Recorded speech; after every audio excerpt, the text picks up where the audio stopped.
À mon chic, comment est-ce que tu peux mal conseiller cette dame? Je dis bien, comment est-ce que tu peux donner un mauvais conseil à cette dame? Écoutez vous-même. Mon mari a découvert que la maison là où on vit, ça m'appartient. Ça veut dire quoi? Ça veut dire que je n'ai jamais dit la vérité que je vais acheter la maison là. Donc lui, chaque fin du mois, il donne l'argent de loyer. Oui. Donc maintenant, j'étais malade. Donc il a fait dans mes documents, il a découvert que c'est ma maison. Alors que ça fait 5 ans qu'on vit dans cette maison-là et lui, il paie le loyer chaque fin du mois.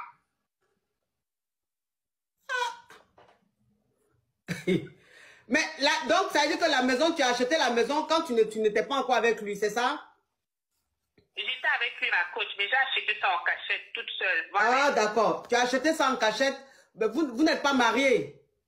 On n'est pas mariés, ma coach. On est juste goïna. Juste concubin. Voilà, ok. c'est ça. Donc, ça veut dire que tu es avec ton concubin. Vous avez 3 enfants, c'est ça? Oui, on a 3 enfants, ma coach. Donc, vous avez 3 enfants et tu as acheté une maison. Et la maison, en fait, tu lui as dit d'aller habiter dans la maison comme si c'était une maison que tu t'allais louer. Voilà, ma coach. Ok. Et chaque fin du mois, lui paye le loyer. Comme si vous étiez en location. Alors que tu es propriétaire. Donc, quand tu es tombé... Ok, quand tu es tombé malade, il allait chercher je ne sais quoi, il a fouillé un peu dans tes affaires et il a vu les papiers du notaire. Ça dit qu'il a vu les papiers de la maison et sur les papiers, tu es propriétaire et tout ça. C'est ça la coach, c'est ça. Oui. Donc là où je suis, là, ma coach, je ne sais même pas comment je vais faire. Qu'est-ce que je vais dire? Parce que là, quand on t'attrape comme ça, qu'est-ce que tu vas dire, ma coach? C'est ma question qui est là. Qu'est-ce que je peux lui dire? Oui, mais qu'est-ce que tu peux lui dire? Mais tu as fait quoi de mauvais? Ma coach, tu me demandes de rembourser tous les 5 ans là qu'il a payé, là, parce que c'est lui qui paye le loyer. Mais pourquoi tu vas rembourser? Faut lui dire que tu es propriétaire, mais c'est à crédit. Donc, tous les mois, tu rembourses. Donc, c'est qui paye là? Il dit que c'est une trahison, ma coach, que c'est une trahison. Donc, dans la trahison, là, il veut que je rembourse tous les loyers qu'il a payés. Parce qu'il dit que c'est la maison de sa femme, il doit vivre là gratuitement. Pourquoi il va vivre là gratuitement? Ça veut dire quoi? Un homme, quand il vit dans une maison avec une femme, c'est lui qui doit payer la maison. Donc, la maison, là, c'est vrai, tu es propriétaire, mais si tu dois rembourser le crédit, c'est le crédit, le prêt, il est en train de rembourser. Pourquoi il va se fâcher pour ça? Faut lui dire, bébé, non, je voulais te faire une surprise. J'attendais notre anniversaire, notre 15 ans de mariage, notre 15 ans de... Allez, ma coach, dans ça, là, il n'y avait pas de surprise. Cet homme-là, il m'a maltraité, ma coach. Il m'a très, très maltraité. Ah, la vérité est en train de sortir. La vérité est en train de sortir, oui. Il m'a fait comprendre que j'étais rien. J'étais obligée d'aller faire des études de 8 ans pour devenir médecin ici en Europe. Donc, c'est dans ça là que j'ai épargné doucement. Parce que quand tu es médecin ici, tu es bien payé. Très bien payé. Tu es au Canada? C'est dans ça là que j'ai épargné doucement, jusqu'à ce que je sois acheter mon duplex. Et là, il paye 1 200 €. C'est dans ça là, il me dit de rembourser tout l'argent du mois là qu'il a investi dedans. Mais lui, il se croit dans des dessins animés. Donc, depuis que vous êtes ensemble, là, le loyer, il paye. Là, tant qu'il faut lui rembourser quoi? Tu as enlevé l'argent là où? Lui, il ne vivait pas dans la maison là. Ses enfants ne vivaient pas dans la maison. Il a appelé sa maman me traite de sorcière. Sa maman même, je ne sais même pas. Donc là, je suis dans un problème où je ne comprends pas. Je me dis s'il ne faut pas que je le chasse, que je le sorte de ma maison, ma coach. Sa maman dit que tu es sorcière. C'est ça qui est là, ma coach. Donc elle, son fils t'a pas marié, il t'a fait 3 enfants, il t'a pas marié là. Toi, tes réalisations, tu n'as qu'à lui dire quoi, même tu n'as qu'à mettre son nom dessus. Pourquoi? C'est lui qui a payé maison là. Mais lui, il va rester dans la maison, il ne paye pas maison, il grée, il fait enfant, il mange, il lâche tous les jours, il fait des rôles, il est dans la maison, il ne paye pas. Sa maman, elle pense qu'elle est dans quel dessin animé. Elle-même, quand la maison est vide dedans, il y a son mari là-bas, c'est pas son mari qui paye. Faut lui dire que le jour que tu attendais qu'il te fasse la demande en mariage, pour lui dire ça, pour lui annoncer, pour lui faire la surprise. Mais cette demande en mariage là, ça faut lui dire tu attendais que le jour du mariage là, tu attendais ça, qu'il te fasse la demande là. C'est là que le jour du mariage là, tu allais lui annoncer cette bonne nouvelle là. Mais mariage là aussi, c'est ce que tu attends depuis là.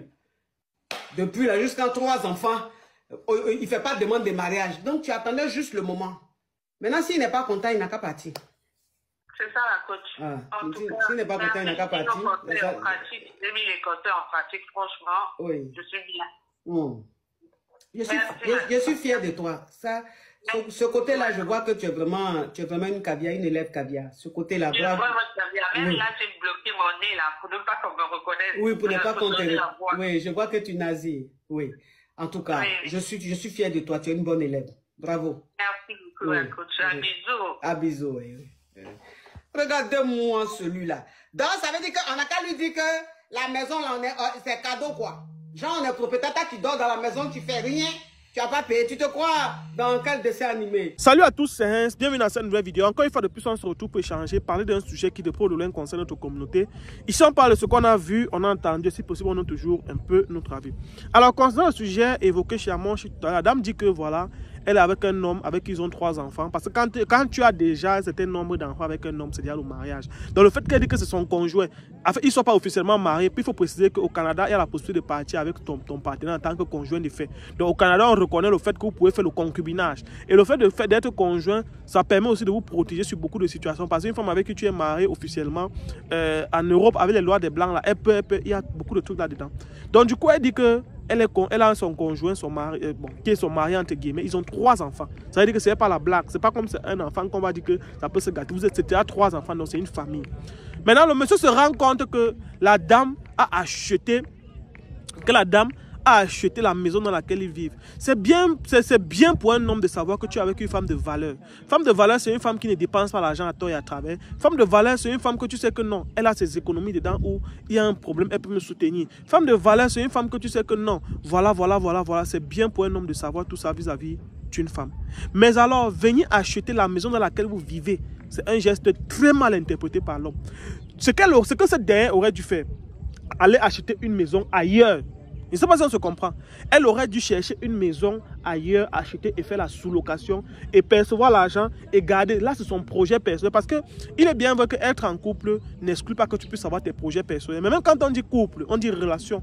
Quand il y a de la sincérité, tout doit se dire. Même si tu as tes projets, tu dois parler à ton partenaire pour qu'il puisse te donner. Maintenant, ça dépend des partenaires. Il y a des partenaires parfois que tu peux lui parler de ton projet, il analyse mal. Tu peux lui parler de ton projet, il voit ça comme une rivalité. Tu peux lui parler de ton projet, il te simplifie, il dit que non, tu ne dois pas être à la hauteur de ce projet. Ça dépend maintenant de la relation dans laquelle vous êtes. Mais à la base, selon mon avis et mon analyse, je pense que cette dame n'aurait pas dû acheter la maison dans laquelle il vit. Parce que c'est très mal perçu. En fait, dans sa tête, il a l'impression qu'il vit dans la maison de la femme. En fait, c'est ce qui est. Ça veut dire qu'il vit dans la maison de la femme et il paye le loyer dans la maison de la femme. Mais ça, on se comprend. Déjà, en Afrique, ici, chez nous, les hommes conçoivent très mal de vivre dans une maison où c'est la femme qui paye le loyer. Ça, vous n'allez jamais voir. Quand on partait à la mairie, on vous dit toujours que c'est l'homme qui a le choix du domicile. C'est-à-dire que c'est l'homme qui doit choisir le domicile et le payer.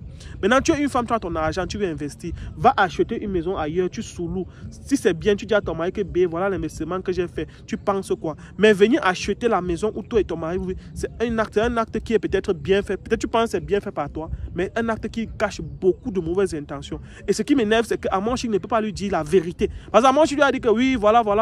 Mais le fait est que tu as acheté, ton gars avec qui tu es, ou ton mari avec qui tu es, vit dans la maison que tu as achetée et il paye le loyer tous les mois. Ça, c'est une réalité et c'est un truc qui est très mal interprété, même aux yeux de nos familles africaines. C'est-à-dire qu'en fait, il y a beaucoup d'analyses qui peuvent aller dans le mauvais sens découlant de cet acte. C'était mon avis par rapport à ce sujet. Dites ce que vous pensez en commentaire. Si je parle mal, dites ce que vous pensez. Donnez votre avis. On se retrouve à très bientôt. Le Cameroun, c'est pas fini. Ciao.